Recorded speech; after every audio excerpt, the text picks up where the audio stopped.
Hola, muy buenas tardes. Soy Juan Carlos Justiz, miembro del Instituto de Astronomía de la UNAM, y es un placer darle la bienvenida a todas ustedes, a todos ustedes. Sabemos del gusto que tienen por las actividades del Instituto de Astronomía. Y bueno, ahora estamos en el ciclo llamado México 500, que conmemora los cinco siglos de la caída de Tenochtitlan y de el nacimiento de quienes somos y de quienes estamos ahora. Sí, tenemos múltiples raíces, somos diversidad. Qué bueno que estamos todos aquí juntos y qué bueno que podemos abordar temas de cultura astronómica. En este caso, seré yo, como lo había dicho, su anfitrión, junto con la maestra Brenda Arias, que ella abordará en la segunda parte las presentaciones. Está con nosotros el doctor Jesús Galindo, un querido ex compañero del Instituto de Astronomía, con quien tuvimos la dicha de trabajar durante mucho tiempo. Ahora está en el Instituto de Estéticas y él nos va a platicar esta noche su conferencia Cometas, Luz Zodiacal y Bolas de Fuego, augurios de la caída de Tenochtitlan. Va a ser algo muy, muy interesante y bueno, permítanme hacer una muy breve presentación del doctor Galindo. ¿Sí? Él es el doctor Jesús Galindo Trejo, licenciado en Físico y Matemáticas en la Escuela Superior de Física y Matemáticas del Instituto Politécnico Nacional.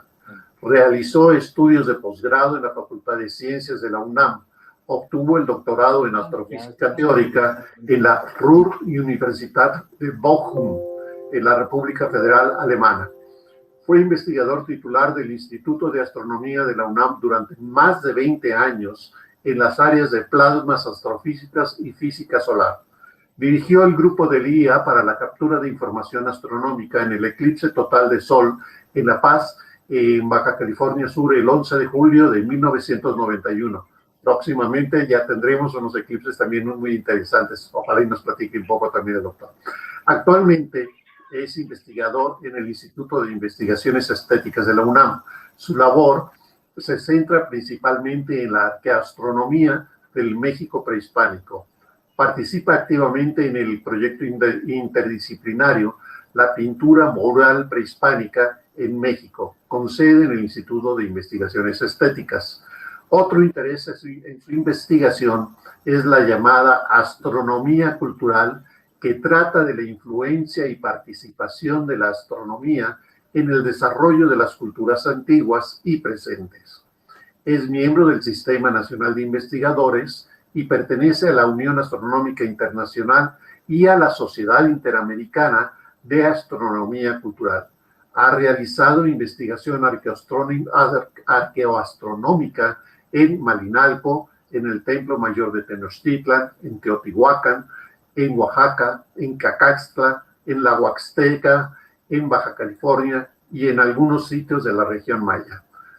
Bienvenido, doctor Jesús Galindo. Es un placer tenerte con nosotros. Te dejo pues en manos de nuestro público. Adelante, por favor. Muy buenas tardes, Juan Carlos. Gracias por la presentación.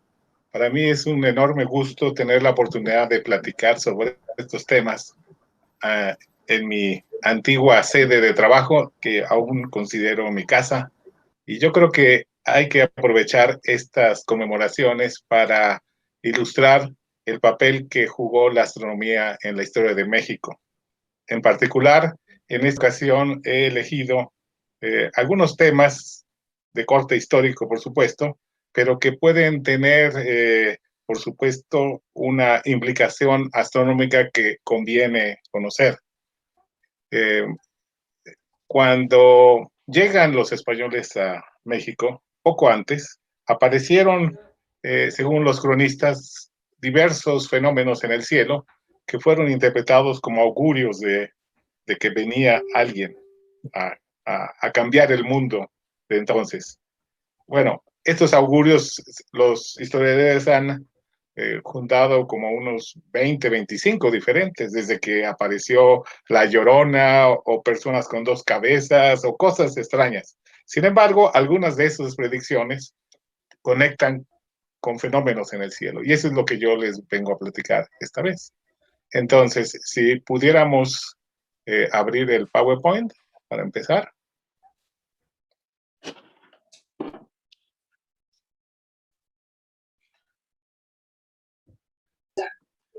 When it happens, you won't be able to see them.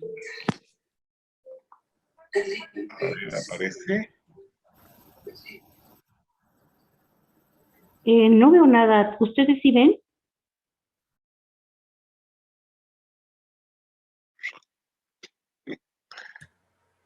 No, no se ve nada. ¿No ven? Ahora sí, ya veo.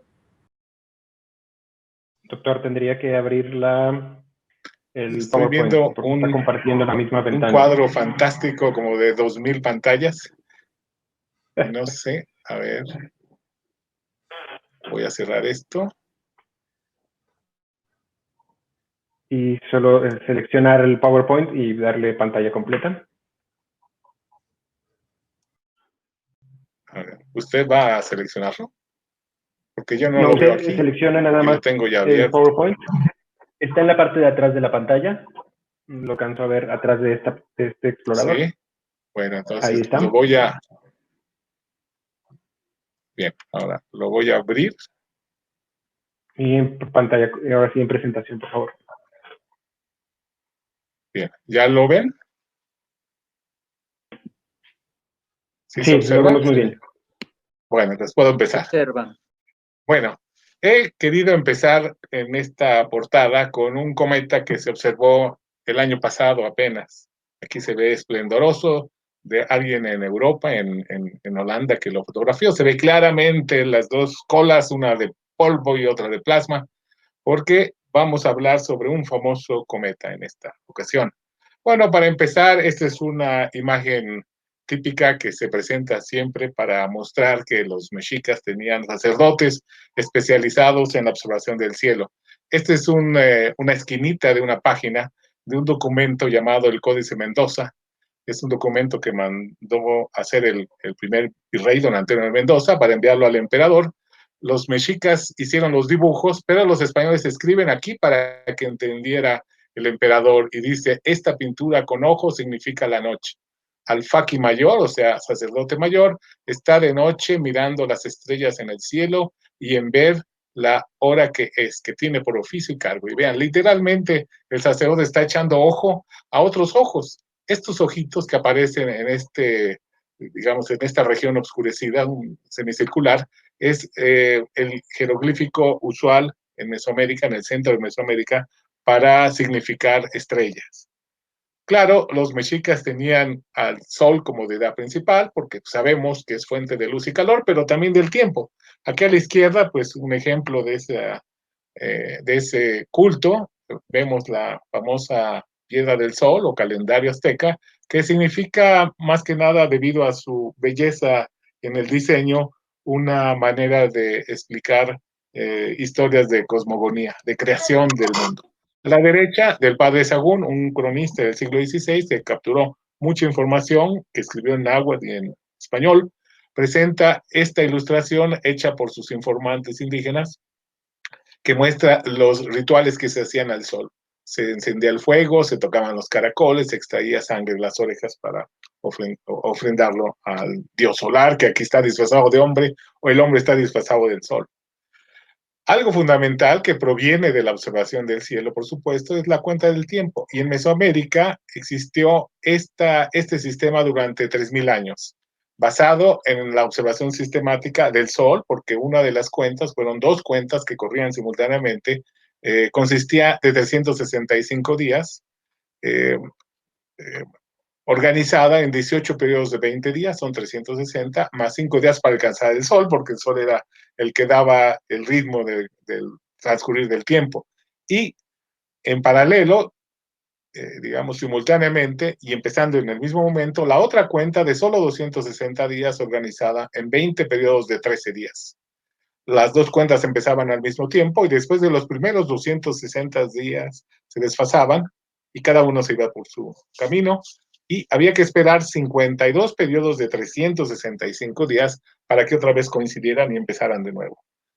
Así que mientras la cuenta solar, llamada Shupowali o cuenta de los años, tenía que dar 52 ciclos, la cuenta ritual de 260, llamada Tonalpowali, tenía que dar más, ¿cuánto? 73, y se establece la única ecuación, digamos, universal calendárica en Mesoamérica. 52 por 365 es igual a 73 por 260.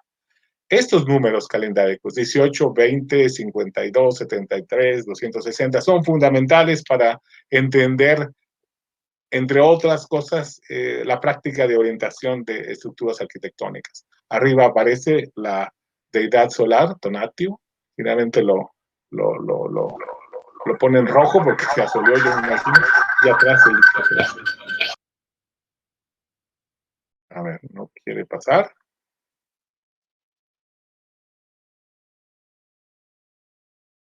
Uy, se trabó. Bien, aquí tenemos un ejemplo de los registros que hizo el padre Sagún cuando le pregunta a sus informantes sobre cosas del cielo. Aquí a la izquierda está muy pequeña, la escritura está en náhuatl y aparece un disco solar, aparece la luna, pero no como la representaban los mesoamericanos, ya es a la occidental, aparece un eclipse de sol, un eclipse de luna, algunas constelaciones, los ojos que veíamos anteriormente también se expresan como dobles círculos nada más. Aparecen algunos. Aquí consideran que esta constelación corresponde al cúmulo estelar de las Pléyades, de Teanquistli, es decir, el mercado. Aparece una gran estrella que significa realmente Venus. Sabemos que Venus es un planeta, pero brilla más que Sirio, que es la estrella más brillante. Y en las lenguas mesoamericanas, Venus se designa como la gran estrella. Aparece otra estrella con humo, que es el nombre genérico para cometa, y otra estrella con una flecha, que es digamos, es un meteorito que se inflama cuando llega a la atmósfera terrestre. Los eclipses fueron registrados en algunos documentos, en este caso coloniales, muy tempranos, como este de 1301, cuando los mexicas venían buscando todavía establecerse en Tenochtitlan. Aquí este cerro, Tepetzingo se llama, es el cerro que está enfrente del aeropuerto. Aquí está Tenayuca, en el norte de la ciudad.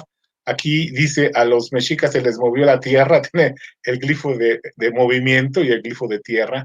Y aquí arriba aparecen varios años, según el sistema mexica, y aquí abajo aparece un sol siendo devorado por un monstruo. Genéricamente, el eclipse de sol se designa como el sol comido, el sol muerto, el sol mordido. Así que probablemente esto corresponda antes de la llegada de los mexicas a Tenochtitlan, de un eclipse que sucedió en 1301, y aquí aparece la fecha. En 1507 se conmemoró la última fiesta para festejar el hecho de que coincidían las dos cuentas.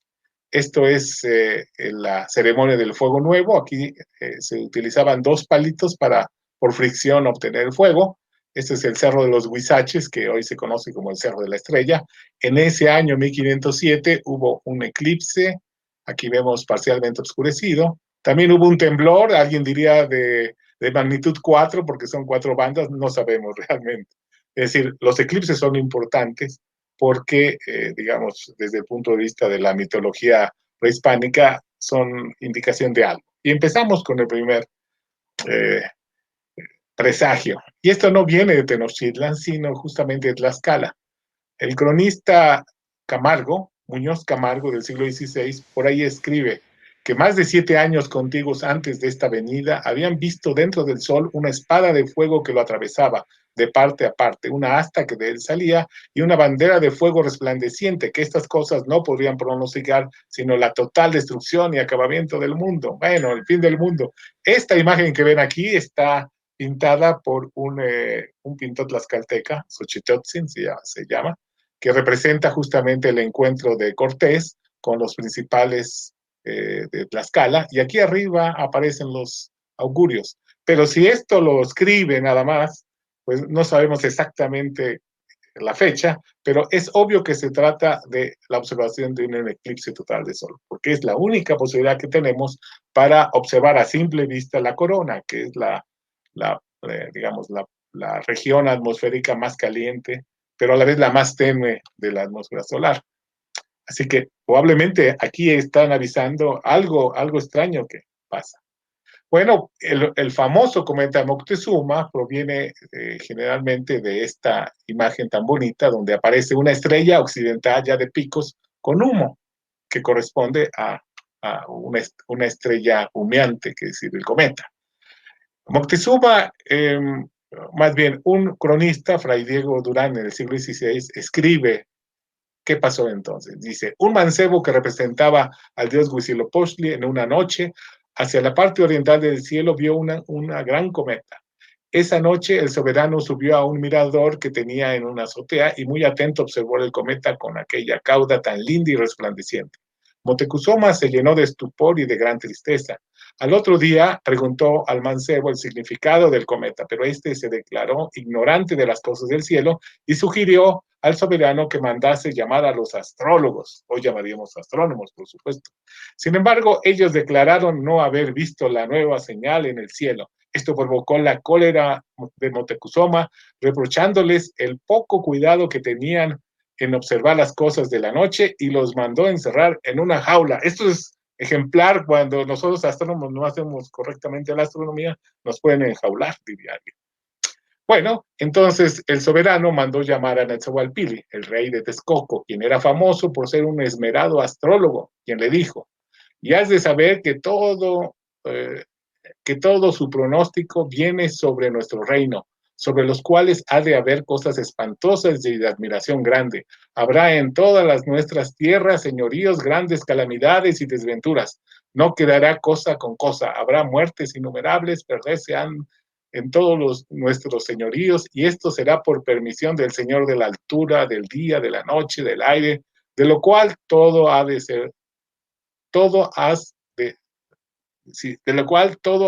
testigo, y lo has de ver en su tiempo ha de suceder.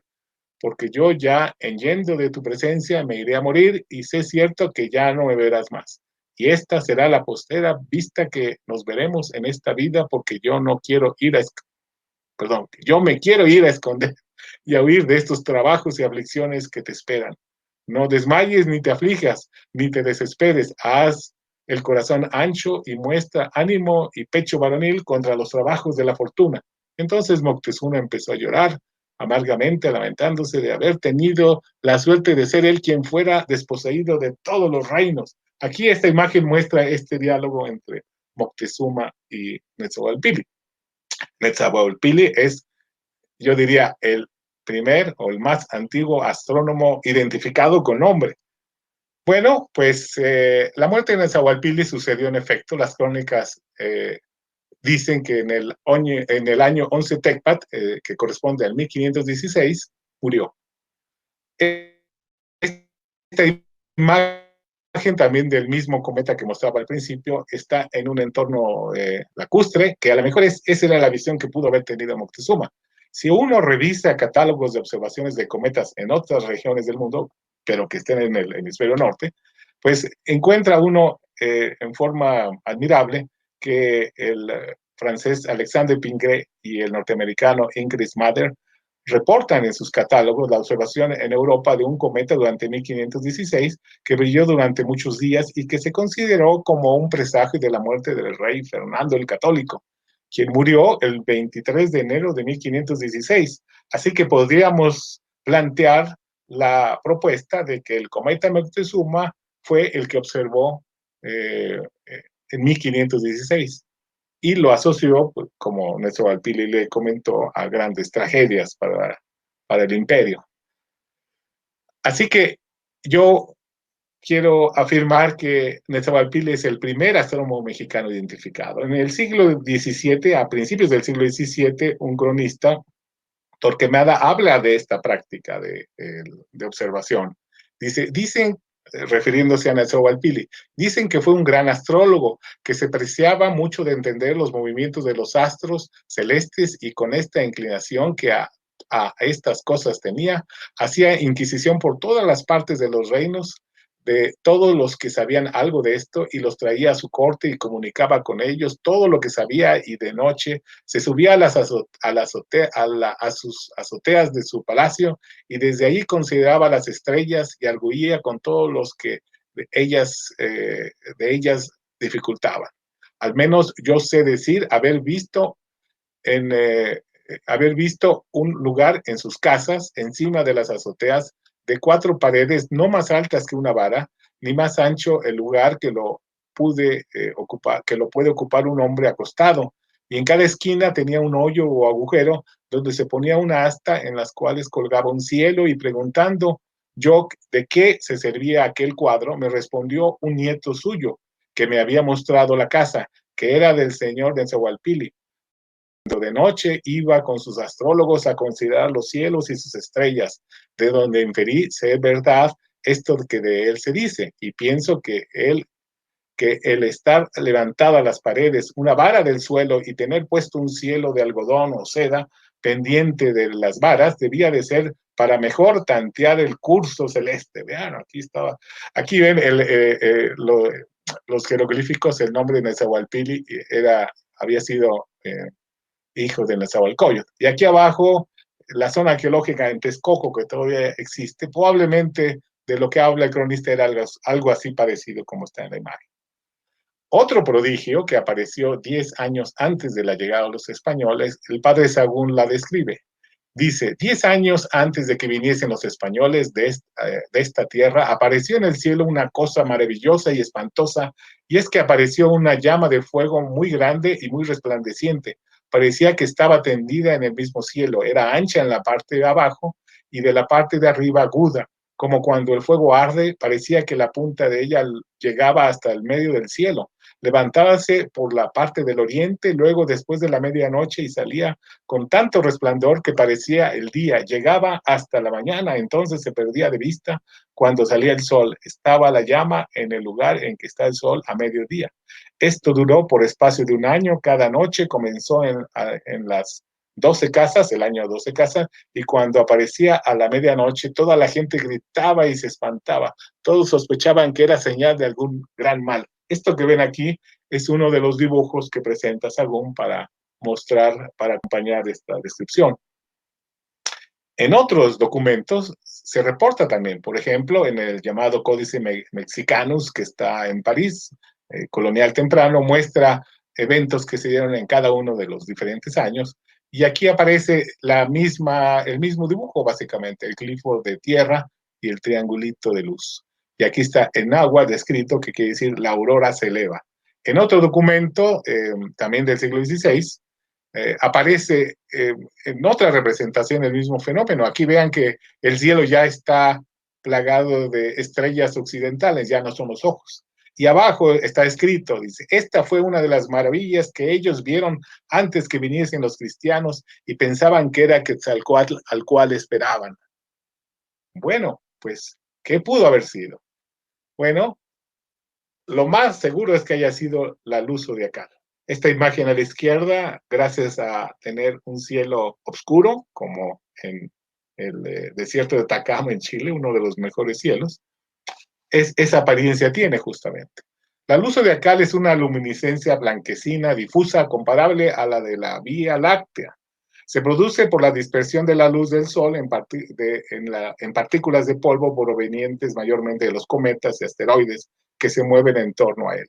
Recientemente se ha identificado al planeta Marte como una importante fuente de polvo que contribuye a este fenómeno. La intensidad de la luz zodiacal depende del nivel de actividad solar dentro del ciclo de 11 años, en promedio. La mayor intensidad se alcanza alrededor del mínimo de la actividad, la cual se manifiesta con un número disminuido o la ausencia total de manchas solares.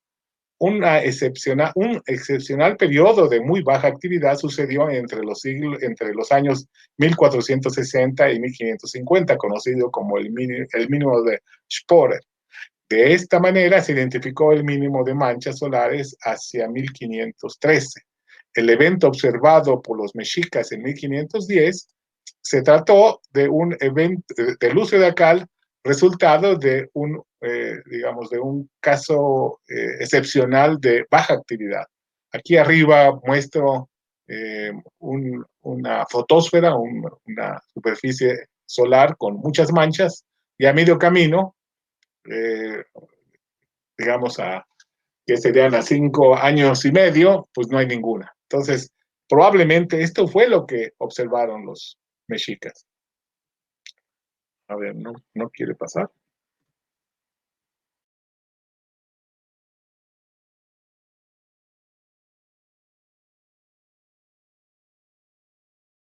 A ver, ahí está.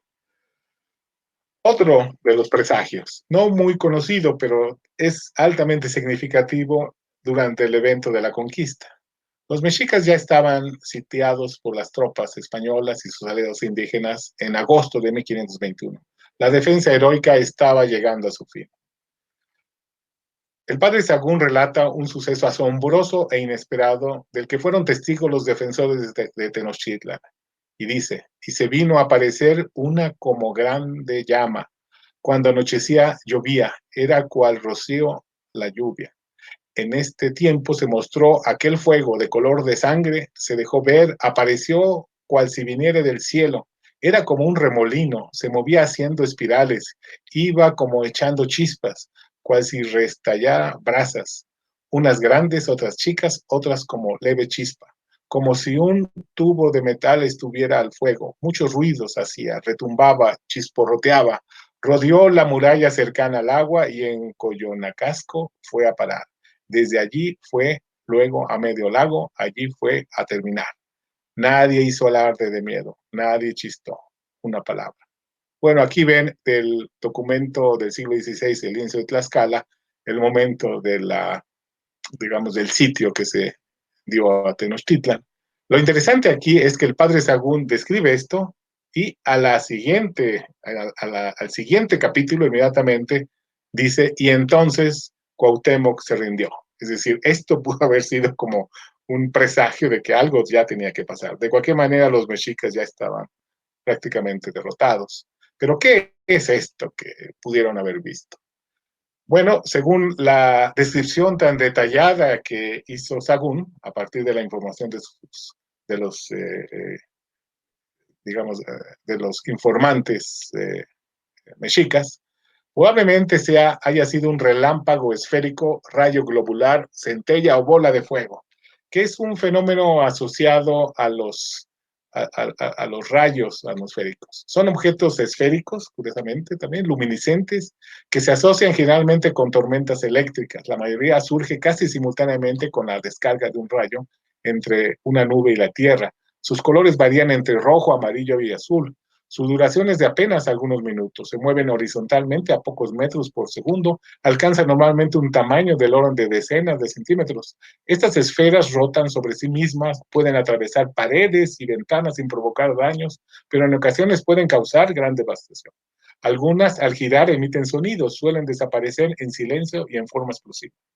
Por su comportamiento representa un gran reto para explicar su naturaleza exacta, debido a que los relámpagos esféricos ocurren espontáneamente y ha sido muy complicado su estudio bajo condiciones experimentales controladas.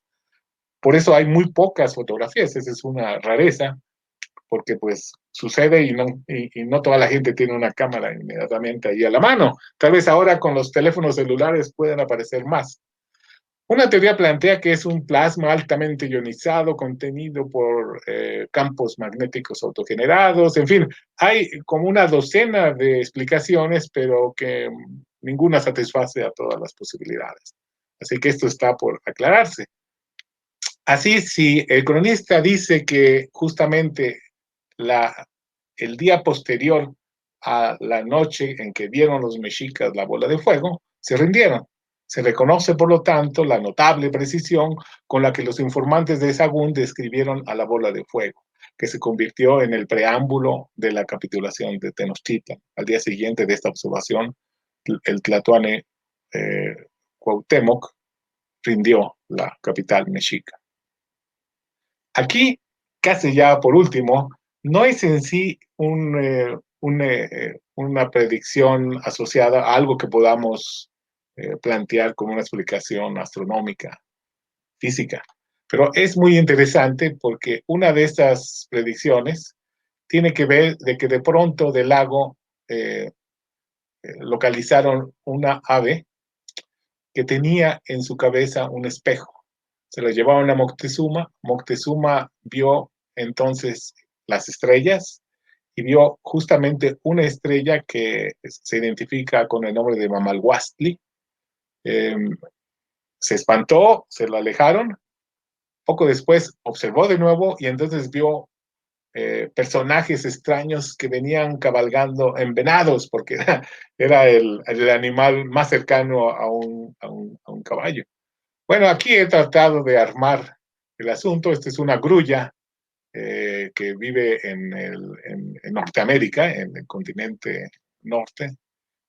Y este espejo es un espejo que se encuentra en el Museo de Historia Natural en Madrid, es prehispánico, y dentro aparece la constelación de Orión, con el cinturón y la nebulosa, y justamente estas tres estrellitas y la nebulosa, para los mexicas, era una expresión, una manifestación de los palitos que utilizaban para encender el fuego. Abajo aparece un grabado de la obra de Sahagún que muestra cuando venían ya los españoles. Vemos ahí el Popocatépetl, el Iztaccíhuatl, ya se acercaba.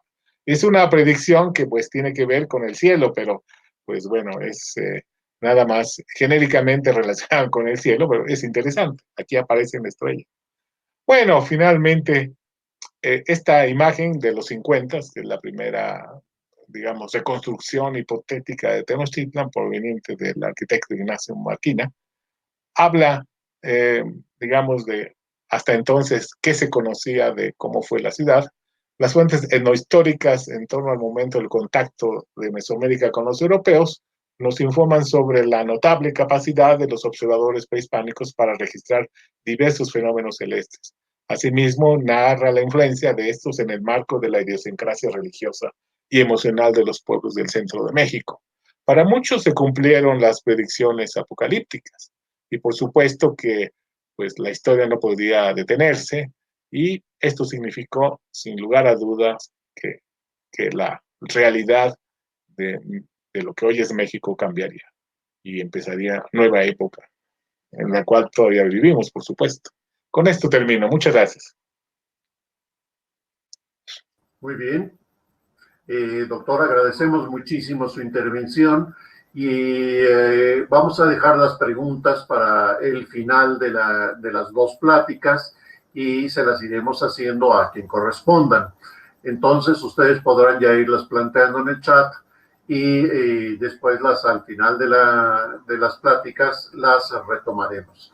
Entonces, continuamos con nuestra coanfitriona, la maestra Brenda Arias, y le cedo la palabra.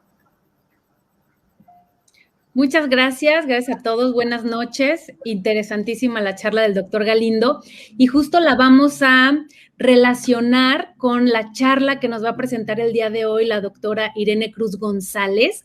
Y bueno, ya está aquí en pantalla. Hola Irene, muy buenas noches. Bienvenida a este ciclo de México 500. Buenas noches. Bueno, les voy a presentar brevemente quién es la doctora Irene Cruz González Espinosa. Ella es astrónoma mexicana que obtuvo la licenciatura en física en la Facultad de Ciencias de la UNAM e hizo maestría y doctorado en la Universidad de Harvard en Estados Unidos. Desde 1984 es investigadora en el Instituto de Astronomía de la UNAM y actualmente es investigadora titular C, PRI de D y nivel 3 en el Sistema Nacional de Investigadores, o sea, los máximos reconocimientos. De 2010 a 2018 fue miembro de la Junta de Gobierno de la UNAM. Su pasión científica está en el delicado trabajo observacional para comprender las galaxias, su entorno y su actividad nuclear, así como los procesos de formación estelar en galaxias y las peculiaridades de las estrellas recién formadas. Ha enfocado su investigación en los campos de astronomía extragaláctica, galáctica y del medio interestelar. Su trabajo más reciente está dedicado a las galaxias activas, estudiando los problemas de dualidad de núcleos activos, producción de chorros nucleares y las peculiaridades de galaxias altamente oscurecidas. Adicionalmente, para poder desarrollarla, ha incursionado en el trabajo multidisciplinario de la instrumentación científica, convencida de que la fortaleza de la astronomía nacional depende no solo de la investigación básica, sino también de la madurez y la innovación de sus instrumentos. Ha colaborado en la construcción de instrumentación infrarroja para el telescopio de 2.1 metros que está en el Observatorio Astronómico Nacional en la Sierra de San Pedro Mártir y en el diseño de telescopios de nueva tecnología, siendo la científica responsable de varios proyectos instrumentales. También ha impulsado y colaborado en estudios de caracterización para la observación astronómica de San Pedro Mártir en Baja California, uno de los 3 mejores sitios del hemisferio norte para la observación astronómica. Finalmente, preocupada también por la protección de los cielos oscuros en México y la creciente contaminación lumínica, ella está convencida de la igualdad de mujeres y hombres en la generación de conocimiento científico. Y pues hoy nos va a hablar de este sitio prístino que está en la Sierra de San Pedro Mártir. Bienvenida, Irene. Gracias, buenas noches. Es un gran placer estar aquí. Arturo, no sé si estamos bien. A ver. ¿Sí se ve mi presentación?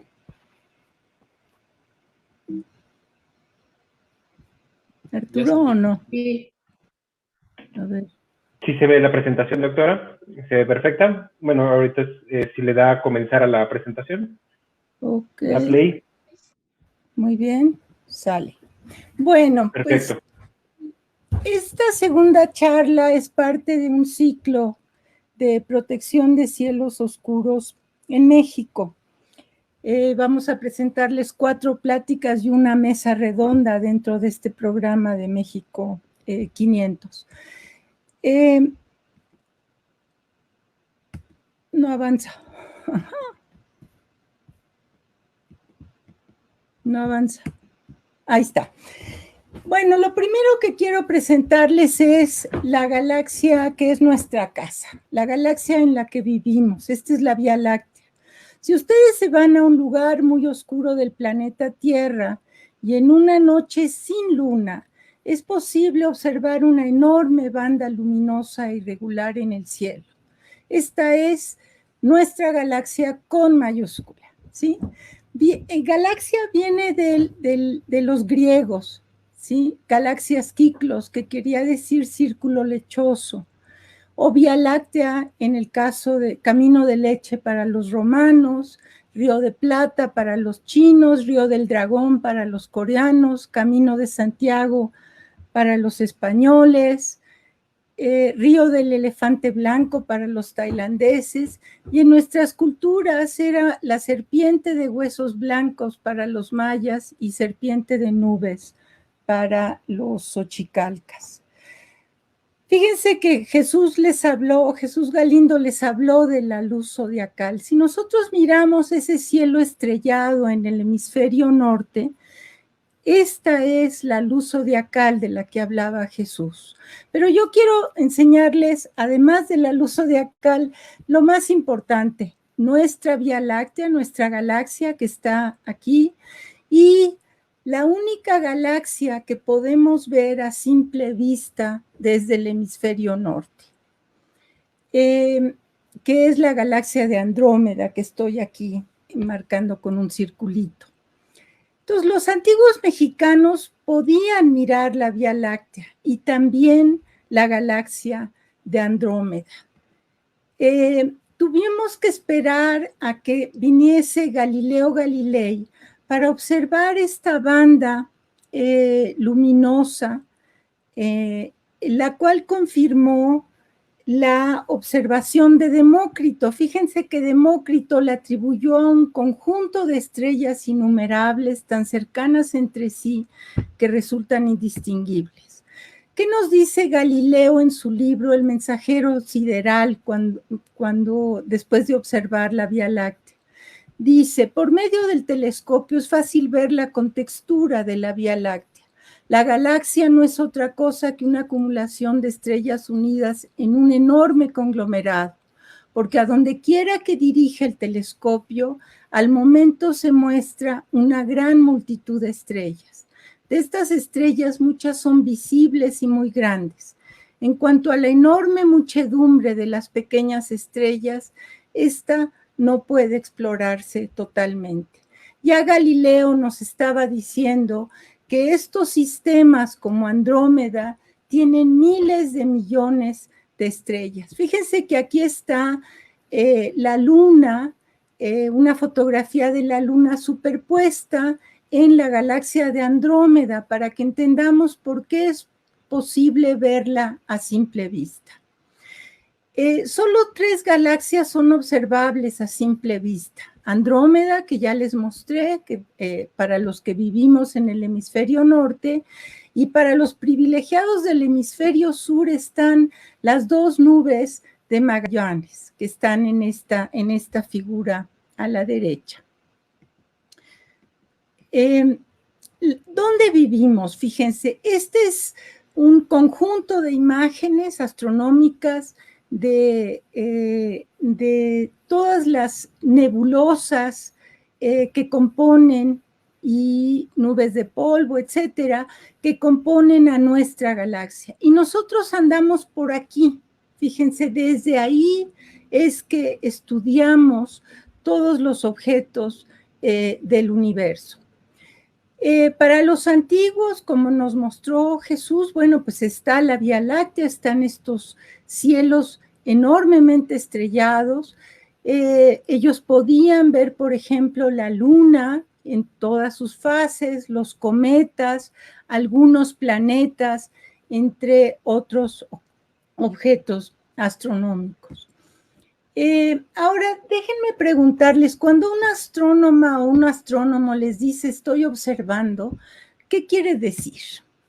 Bueno, pues, por ejemplo, para Charles Messier, observar quiso decir durante, fíjense, de 1730 a 1817, recopilar una colección de objetos nebulares, son los objetos Messier que están representados aquí. Hay desde cúmulos estelares, habitantes de nuestra galaxia, hasta algunas de estas galaxias espirales que nos gustan tanto algunos.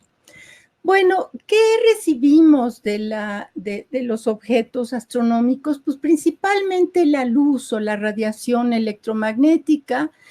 Algunos de ellos emiten en radiofrecuencias, los más fríos, y los más calientes, por ejemplo, emiten en los rayos X. Y cada longitud de onda, pues, es alcanzable con distinto tipo de telescopios. Por ejemplo, para observar los rayos X nos tenemos que ir a telescopios espaciales, algunos mostrados aquí. Para observar las radioondas necesitamos estas enormes antenas de radiotelescopios, y para observar, por ejemplo, la radiación visible y la radiación infrarroja, se pueden utilizar algunos telescopios terrestres. El proceso de observación está representado en esta imagen. Tenemos a nuestro objeto astronómico, tiene que atravesar la atmósfera de la Tierra, llega al telescopio. El telescopio es el gran colector de fotones. Los fotones son de los objetos astronómicos, inciden en el espejo principal, el espejo primario que le llamamos. Por su geometría, proyecta esta luz al espejo secundario para llevarla a este hoyito que está en medio, y de ahí llevarla a la parte, pues, más importante desde el punto de vista científico, que es el instrumento astronómico, cuyo, digamos, componente principal es un detector de fotones, parecido a los que ustedes tienen en sus cámaras. Todo esto, bueno, pues está controlado, tanto el movimiento del telescopio, por toda una serie de computadoras, el instrumento, y esto llega al usuario que está en un cuarto de observación. Hace ya muchos años nos subíamos, observábamos desde los domos, ¿no? Como en estas caricaturas. Actualmente hacemos observaciones remotas y pues se han automatizado nuestros telescopios y son prácticamente robóticos, les llamamos así, son robots, funcionan solitos. ¿Ok? Estos son algunos de los telescopios actuales en el mundo, grandes, los grandes telescopios. Hay, por ejemplo, la familia de los telescopios monolíticos. Este es un telescopio doble, es el telescopio binocular que está en Arizona. Este es un telescopio segmentado de 10 metros de diámetro. Este es el gran telescopio canario.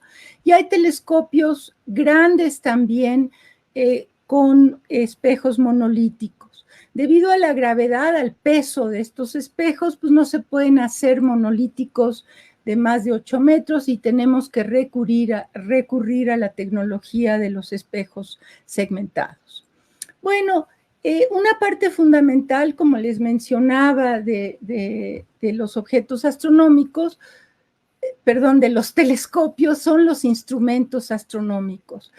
En México también construimos instrumentos astronómicos. Aquí está la cámara, el CID de LOAN, es la cámara infrarroja doble, y este es otro instrumento que se llama OSIRIS, que está en el Gran Telescopio Canario, que les muestro del diseño a la realidad. Son muy grandes los instrumentos para los grandes telescopios.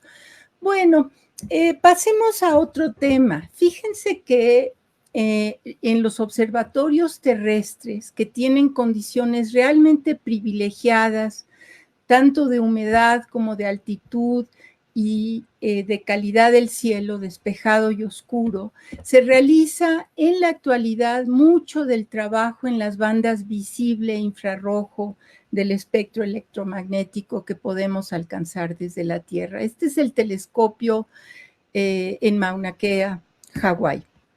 Bueno, pero ¿qué son esos sitios astronómicos especiales? Aquí les planteo sus características. Deben tener cielos muy oscuros.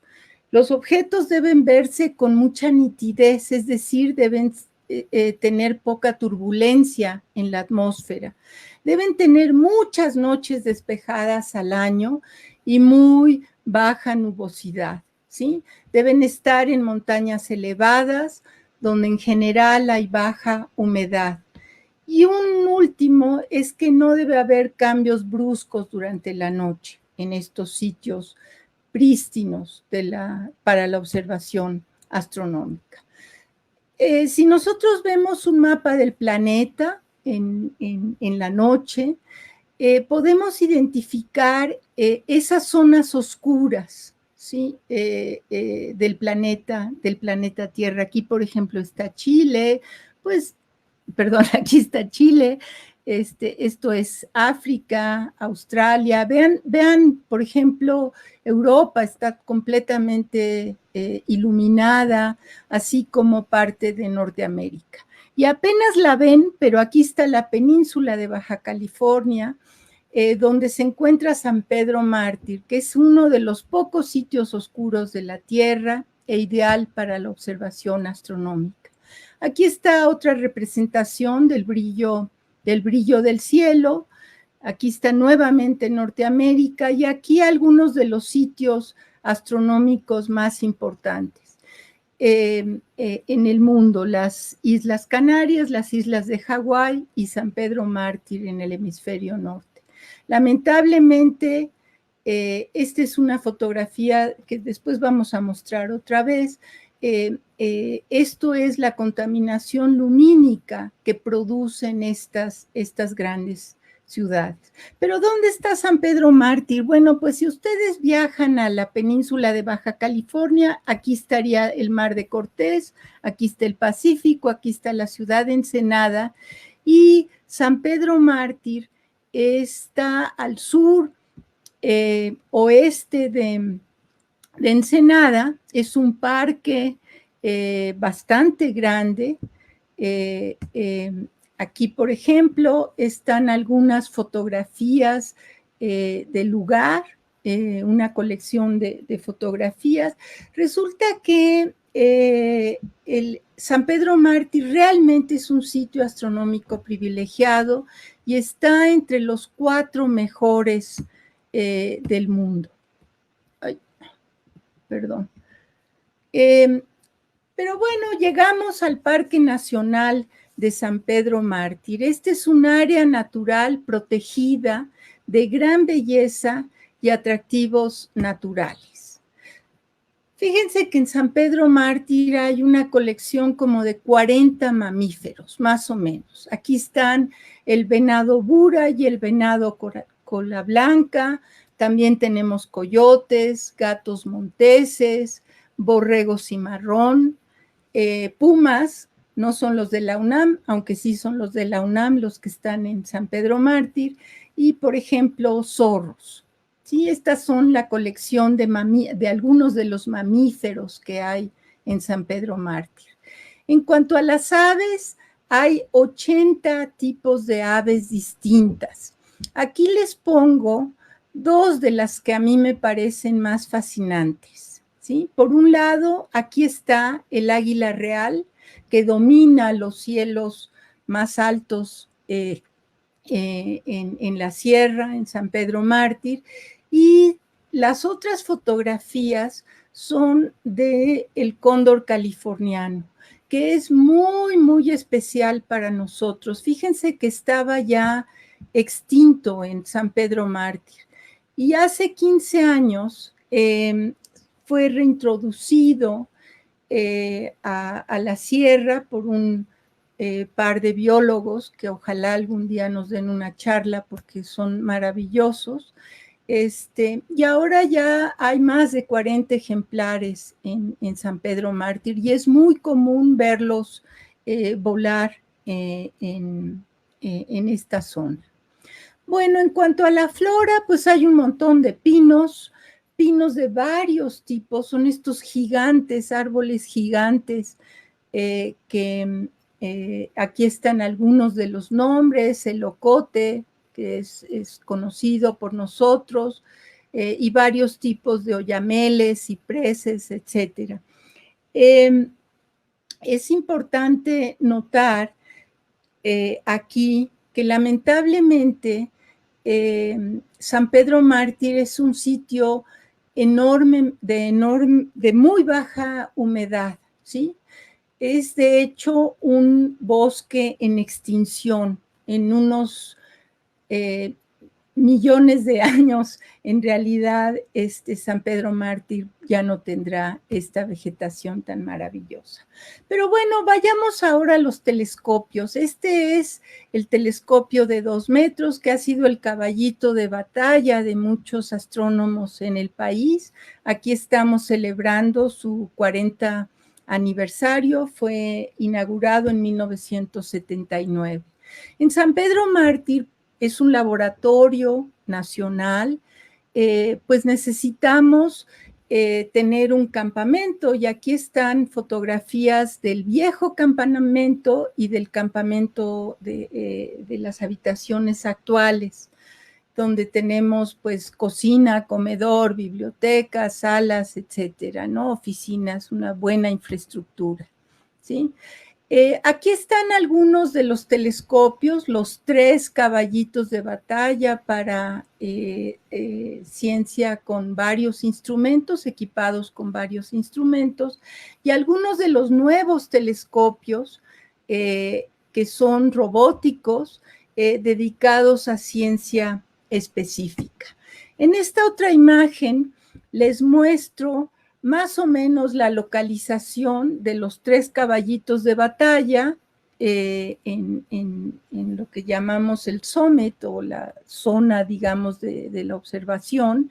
En verde están los telescopios recientemente instalados, todos son ya robóticos.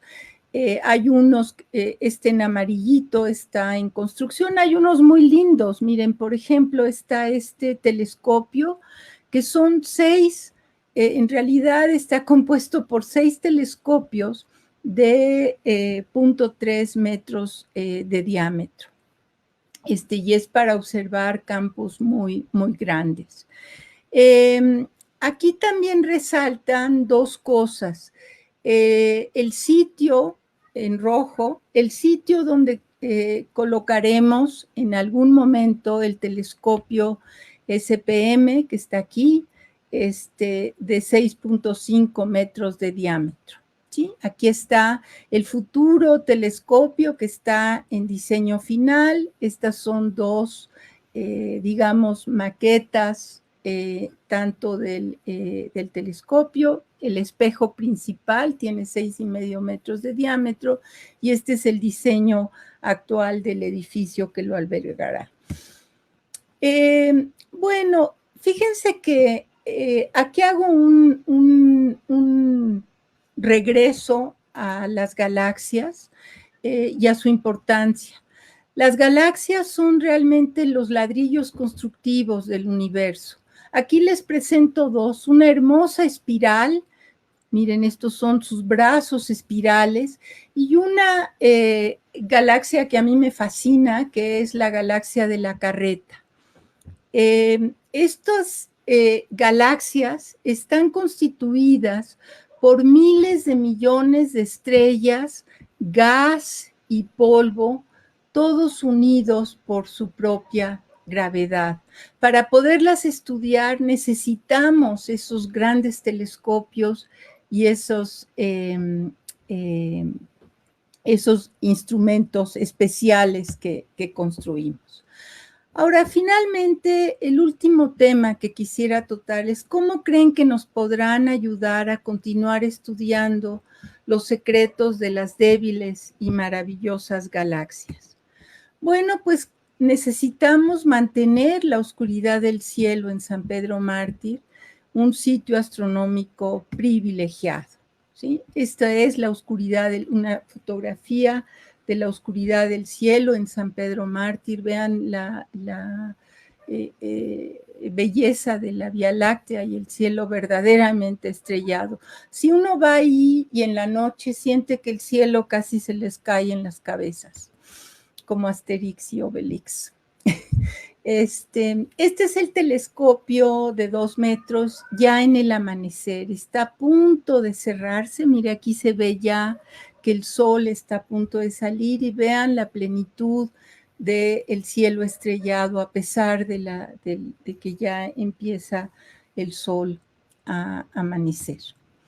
Y bueno, aquí regreso a la contaminación lumínica. Estos domos de luz son de las grandes ciudades cercanas en Arizona, en California, San Diego, Yuma, etcétera, que pues están contaminando tremendamente esa zona oscura del planeta. Aquí les muestro un ejemplo de contaminación lumínica. Es una casita en Ontario durante un apagón donde se ve completamente la Vía Láctea y en un día, en una noche normal, donde pues no hay manera de ver a la Vía Láctea. Esta es la contaminación lumínica de nuestra ciudad. Aquí está otra vez el mapa del país, de las grandes ciudades y la gran contaminación lumínica. Y aquí está Baja California, que resalta como uno de los sitios oscuros del planeta. Entonces, los astrónomos les traemos una propuesta. Queremos mantener la oscuridad del cielo en los poblados pequeños, en los parques nacionales, ¿sí? Queremos disminuir la contaminación lumínica en las grandes ciudades, porque si ustedes ven esta imagen, por ejemplo, hay un montón de luz desperdiciada, que en realidad, si nosotros controlamos el tipo de luminarias, poniéndoles gorritos y haciendo que la luz solamente ilumine lo que debe iluminar, es decir, controlando estas luminarias, no desperdiciaríamos tanta luz, ¿no? En las grandes ciudades. Y bueno, la idea que tenemos es que muchas generaciones de mexicanos tengan el cielo, la luna, los planetas, Orión, Andrómeda y la Vía Láctea. Entonces apaga una luz y enciende una estrella y recuperemos el cielo de los antepasados. Y los dejo finalmente con el Picacho del Diablo, que en San Pedro Mártir, Baja California. Muchísimas gracias.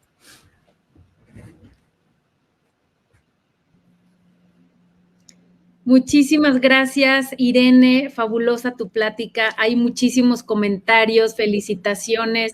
Tienes al público muy interesado, además con estas imágenes preciosas del Observatorio Astronómico Nacional en la Sierra de San Pedro Mártir. Antes de pasar a las preguntas, Juan Carlos, si me permites, quiero hacer un comentario especial que es de nuestros amigos de la Sociedad Astronómica de México, con quienes estamos organizando parte de este ciclo de conferencias de México 500, y en particular aquí ellos nos comentan buenas noches desde la sala de Zoom y del Facebook Live de la SAM.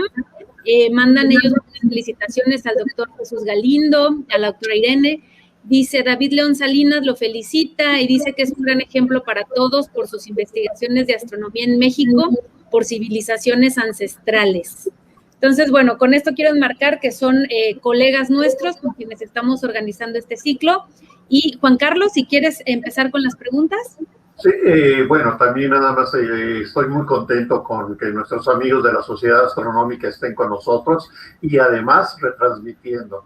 También tenemos muy presentes a los de las secundarias técnicas 67. Sí, parece que está de media escuela aquí con nosotros, nos da una enorme alegría. Pero bueno, vamos a empezar con las preguntas. Sí, aquí tengo una que es para la doctora Irene. ¿Cómo afecta la oscuridad del cielo, la tecnología satelital reciente y la basura espacial en órbita?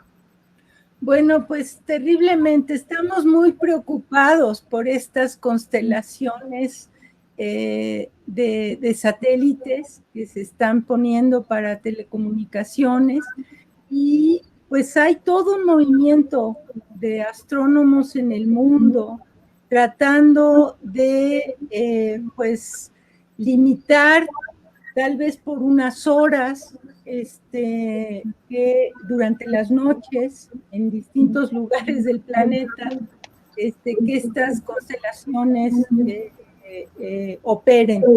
Pero pues es una batalla porque son hombres muy ricos los dueños de estas constelaciones satelitales. La basura espacial, pues en realidad no nos afecta, de hecho la detectamos, la podemos ver en algunas de nuestras imágenes astronómicas a veces, pero en realidad no nos afecta tanto, porque nosotros estamos observando objetos sumamente lejanos. Ok. Bueno, continúo con otra pregunta para el doctor Galindo. Y nos dice, doctor Galindo, ya ha publicado un libro acerca de este tema tan importante e interesante. De ser así, ¿cómo se llama? Bueno, ciertamente cuando trabajaba todavía en el Instituto de Astronomía, en 1994, publiqué un libro que para entonces recopilaba la mayor parte de la información que pude yo localizar sobre esta práctica astronómica prehispánica. Inclusive también tiene alguna información sobre la astronomía en la región andina, pero eso ya hace varias décadas. En la actualidad estoy tratando de armar una nueva versión del libro porque en 25 años ha adelantado mucho. Pero, digamos, quien se quiera informar sobre estos temas, pues es fácil, como sabemos, el Google es el verdadero Big Brother, sabe todo. Entonces pongan mi nombre y ahí aparecen varios artículos de revistas, en particular de este tema de lo que les hablé. En agosto me dicen en la revista de la UNAM, ¿cómo ves? Va a aparecer un artículo sobre esto que les platiqué. Ahí podrían ver más detalles e imágenes. Muchas gracias, doctor. ¿Alguna pregunta, maestra Brenda? Sí, justo nuestros amigos de la SAM, quienes también son muy sensibles al tema de la contaminación lumínica, preguntan, ¿habrá algo que podamos hacer como individuos para reducir la contaminación lumínica? ¿O este tipo de estrategias son temas resueltos solamente por las autoridades de las grandes ciudades? No, yo creo que cada uno de nosotros puede hacer esto, o sea, nunca utilizar luz que lámparas, luminarias que emitan hacia el cielo, ¿sí? Y ponerle gorrito a todo lo que tengamos, a todas las de nuestra calle. Podemos irnos directamente a la calle para iluminar únicamente lo necesario, ¿no? Hacer estos, reducir, en lugar de iluminar 360 grados, iluminar 90 o lo que sea. Yo creo que sí está en las manos de todos reducir la contaminación. Ok, corrección solo, nada más creo que no era la Sociedad Astronómica de México, sino SAM, así se llama. Pero muchas gracias por la pregunta, es importante. Muy fácil. Una para el doctor Galindo. Aquí tenemos. Nos dice, es un placer escucharlo, doctor. ¿Podría comentar un poco más sobre las constelaciones mexicas? Bien, el tema de constelaciones en el mundo prehispánico es complejo. Primero porque no existía, como ahora existe, un sistema universal de designación hasta cierto punto. Los nombres de las constelaciones dadas por los griegos son los que conocemos. De tal manera que si nos asomamos a la región maya, a la región mexica o a la zapoteca, generalmente se tiene primero poca información y segundo, pocas constelaciones coinciden. Tal vez la única que casi en todas partes de Mesoamérica coincide es la constelación del Escorpión. Escorpio. ¿Por qué? Porque quien conoce el animalito y ve la constelación, ahí está, ¿no? Con sus manitas, su ojo rojo y su aguijón con una estrella doble, es impresionante. Y eso aparece en mayas, mexicas y demás. El padre Sagún hizo una recopilación, como mostré, de algunas constelaciones, pero son muy pocas. Entonces no podemos hablar universalmente de constelaciones para toda Mesoamérica, y para las diferentes regiones solo hay algunas. Por ejemplo, en la región maya, uno de los documentos, uno de los códices que sobreviven, aparentemente muestra en una representación del cielo animales, inclusive un esqueleto, no solo aves, en fin, que consideran algunos que pudiera ser alguna especie de zodiaco, ¿no? De constelaciones por donde pasa el sol, la luna y los planetas. Pero por desgracia tenemos poca información detallada. Adelante, maestro. Okay. Un comentario y una pregunta. El Leonardo Herrera dice, muchas gracias a los doctores ponentes por compartirnos sus conocimientos e interesantes exposiciones. Gracias a los organizadores. Saludos desde Oaxaca. Y la Sociedad Astronómica de México, el profesor Alonso, pregunta al doctor Galindo, ¿en qué museo está el espejo de obsidiana de la grulla? Y a la doctora Irene, ¿qué quiere decir conciencia específica? Bueno, esa composición que hice con una imagen de una grulla y el espejo en la cabeza, el espejo lo vi, lo conocí, para mí era desconocido. El año pasado, poco antes de la epidemia, se organizó en la ciudad alemana de Stuttgart una magna exposición de arte mexicano solo proveniente de museos europeos. Y ahí apareció ese espejo, que normalmente son de obsidiana y tienen un marco de madera. y ese en particular se encuentra en el Museo Nacional Tecnológico en Madrid. Yo no lo conocía, pero hay algunos otros, en México hay algunos, que alguna vez preguntaría cuando sucedió el eclipse. Le pregunté a nuestro colega Salvador Cuevas, un óptico del Instituto de Astronomía, si podía hacerse un filtro para observar el Sol con obsidiana. Y me decía, no, la obsidiana genera imágenes no bien definidas. Dice, lo que sí podría usarse sería cristal de roca. Y si uno ve un trozo de cristal de roca, es transparente como el agua. Bueno, él decía, se pule con arenas finas y se oscurece con hollín. Pero últimamente, digamos en los últimos 10 años, por decir algo, en la zona arqueológica de Teotihuacán, donde abunda la obsidiana, han aparecido a manera artesanal espejos de obsidiana. Y esos espejos de obsidiana, dependiendo del grosor, son circulares normalmente, sí pueden funcionar como filtros solares. Puede uno ver las manchas y demás, pero son muy sensibles al grosor. Si es un poquito más grueso, no se ve gran cosa. Y si es muy delgado, puede maltratar los ojos. Entonces, el espejo en Mesoamérica es muy importante porque contribuye a la existencia de uno de los grandes dioses, Tezcatlipoca, que quiere decir espejo humeante, que era el espejo, era la deidad asociada a la noche, a diferencia del sol, que era su contraparte. Muchas gracias, doctor. Doctora Irene, perdón, es que a la doctora Irene le preguntaban que qué quería decir conciencia específica. Oh, ciertamente. Sí, cuando hablé de algunos de los telescopios robóticos de San Pedro Mártir actuales, algunos de ellos están dedicados a ciertos objetos astronómicos. Por ejemplo, hay uno dedicado a exoplanetas, a tratar de observar y detectar en estrellas cercanas la presencia o no de planetas extrasolares. Hay otros, por ejemplo, también dedicados para la detección de las fuentes de las que provienen los estallidos de rayos gamma.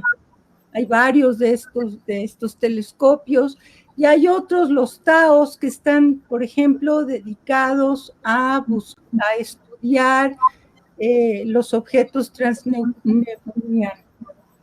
Entonces, ya se me durmió mi compu, perdón. Son telescopios a supernovas, por ejemplo, ¿sí? Hay unos de campo grande, donde se trata de identificar en todo un campo enorme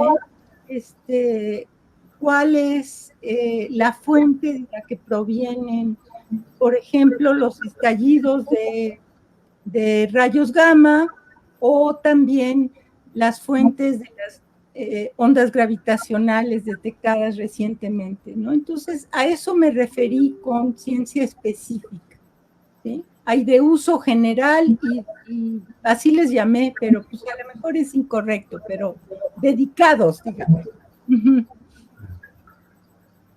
Nos saluda Sebastián Pedro desde Punilla, en las Sierras Cordobesas, en España. Un desvelado español acá viéndonos también. Bueno, continuamos.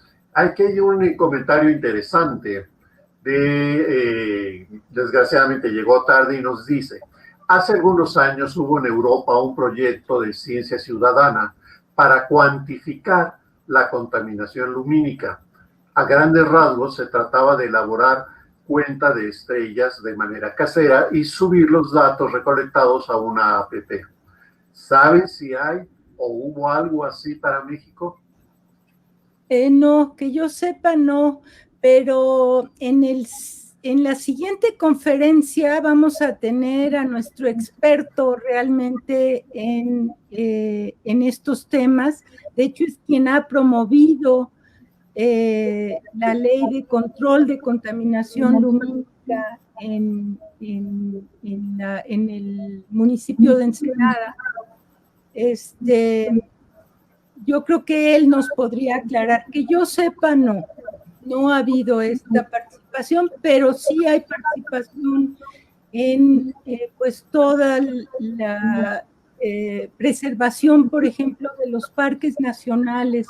Nos preocupan los parques nacionales, la preservación de los lugares, pocos lugares oscuros que quedan en todo el continente, no digo, en todo el país, no solo San Pedro Mártir, por ejemplo, nos interesa mucho el Chico y otros, o sea, la Sierra Gorda en Querétaro, etcétera, varios de los parques nacionales necesitamos preservar, porque el astroturismo es algo muy socorrido y maravilloso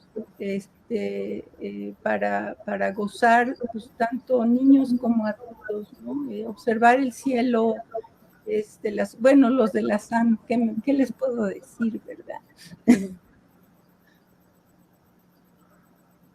Adelante, Bren. Ok, de parte de la SAM, pero en realidad es de Miguel Ángel, que es un niño súper entusiasta que asiste a todas las actividades de la SAM. Le quiere preguntar al doctor Galindo que si le puede explicar qué es un detector de protones, y les manda muchas felicitaciones a los dos. Bueno, difícil pregunta para un arqueastrónomo, pero yo recuerdo que en mi época de estudiante, cuando estaba haciendo mi tesis de licenciatura, se trataba de justamente detectar protones, pero provenientes del Sol. Mi especialidad fue el Sol. Y eso se hacía normalmente, en esa época, ya tiene varias décadas, a través del registro en material plástico. Podían ver las trayectorias de los protones y poder determinar en qué dirección venían o algo así. Pero me imagino que la tecnología en las últimas décadas debe de haber avanzado, y me imagino que en una cámara de niebla, lo que usualmente utilizan los detectores de partículas cargadas en los aceleradores, ahí debe de aparecer las trazas seguramente. Pero yo quisiera aprovechar un tema sobre esto del cielo, especialmente bueno para observar el cielo nocturno, para el astrónomo.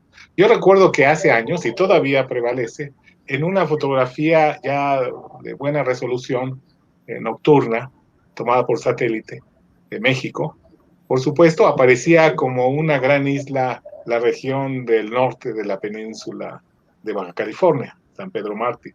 Pero había otra isla, pero esta quedaba en Campeche, porque ahí en Campeche existe el Parque Nacional de Calakmul. Y hay grandes pirámides muy cerca ya de la frontera con Guatemala, y a nosotros nos tocó alguna vez estar de noche ahí, y era impresionante porque abajo era negro por completo, un mar de oscuridad, y arriba un cielo maravilloso. La cosa es que pues hay mucha humedad ahí, entonces eso sería fortuito, tuvimos la suerte de verlo, ¿no? Pero sí, generalmente, según recuerdo haber leído que es una zona más o menos como de 60 kilómetros de diámetro, donde no hay actividad humana, y frecuentemente aparecían los jaguares y otros animales. Pues ese es un tesoro para el cielo y para la cultura maya. Sí, ciertamente es un placer los que hemos tenido la oportunidad de estar en San Pedro Mártir, el ver un cielo oscuro tan estrellado donde es casi imposible identificar cualquier constelación de la cantidad de estrellas que hay. También no sé si lo recuerda usted, el doctor Jesús Galindo, cuando fue el eclipse del 91, parte de los compañeros hicimos un viaje a Los Cabos, y de regreso ya en la noche hacia La Paz nos tocó pararnos decidimos pararnos en el desierto. Apagar la luz y se encendió el cielo. Era impresionante también el cielo en el desierto de Baja California, impresionante. Debemos cuidar nuestros cielos, son una riqueza infinita que muchísimas personas y muchísimos niños no conocen. Pero bueno, dejo la palabra a la maestra, perdón. Pues, si me permiten, ya para ir cerrando, relacionado con lo que explicaba la doctora Irene Cruz González, Fernando Ávila, quien es el especialista y trabaja Sí, nos comenta justamente, dice, está el proyecto de ciencia ciudadana de Globe at Night por parte de Noir Lab en Arizona y nos comparte el sitio web. Y Joshua Muñoz dice, desde el Geoparque Mundial Comarca Minera, trabajamos en una campaña de ciencia ciudadana sobre contaminación lumínica con el web app, lo mismo que nos platicaba Fernando Ávila, el de Globe at Night. Bueno, y ya pues yo creo que esta ya es la última pregunta y es para el doctor Galindo. ¿Desde cuándo se tienen registros de los eclipses en el área maya? Bueno, justamente los mayas tienen la gran, digamos, la gran meta de haber alcanzado la posibilidad de registrar eclipses. ¿Cómo?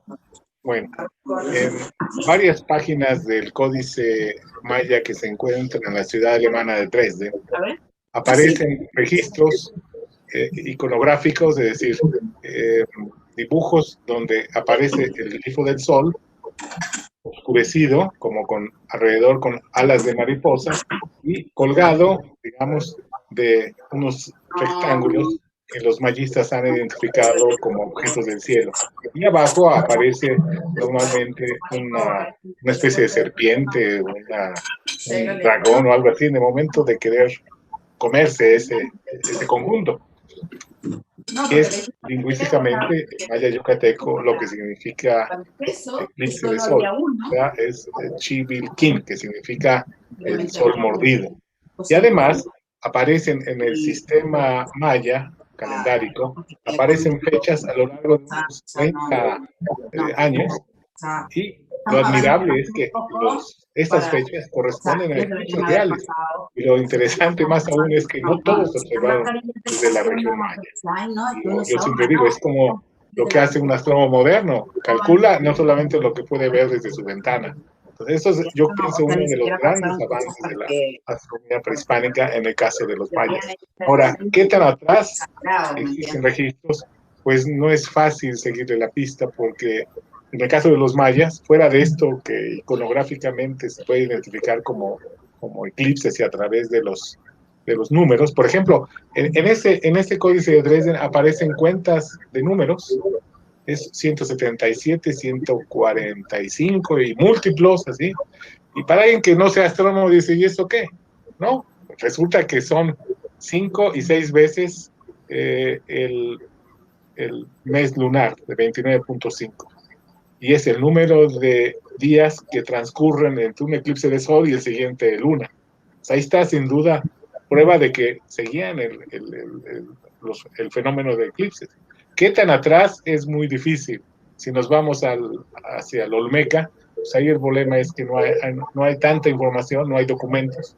Y hacia el futuro, bueno, en los códices que he mostrado, frecuentemente aparecen eventos de eclipse, pero no son libros especializados, sino son históricos y de pronto aparece algo en el cielo y lo apuntan.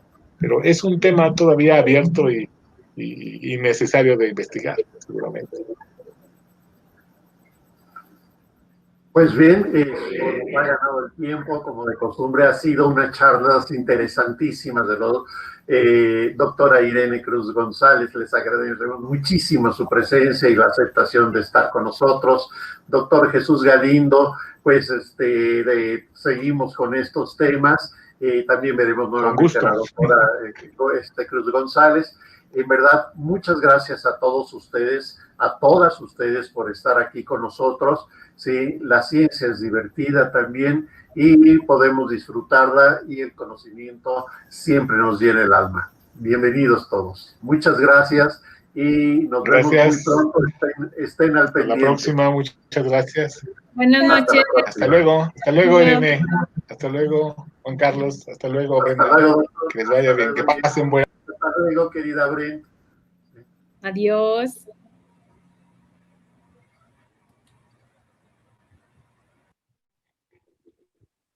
Pues bien, muchísimas gracias a todos. Creo que el día de tenemos que cerrar el video. ¿Perdón? El video sigue abierto. Bueno, el de Facebook es que ya nada más es agradecer a nuestros amigos en Facebook que nos están acompañando y bueno, lo de siempre, ¿no? Dentro de 8 días, el viernes tenemos una conferencia, el 21 a las 8 igual. Y bueno, doctora, no sé, perdón, física, no sé si gustes también agradecer a todas las... Sí, por favor. Vamos agradeciendo a la NUIT, a la Red Mexicana de Radiotelescopios, al Bachillerato Alfonso Reyes y por supuesto a la Sociedad Astronómica de México por todo su apoyo para el programa México 500.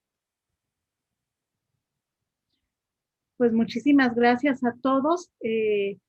Pues ya las preguntas se mandaron, a casi todas las que ustedes me estuvieron mandando, yo las estuve enviando y pues ya se quedarán así para que las respondamos más tarde.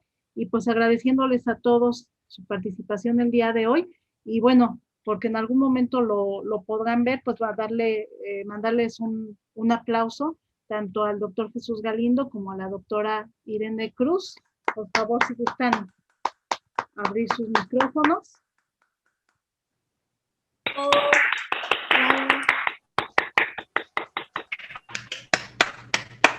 ¡Bravo!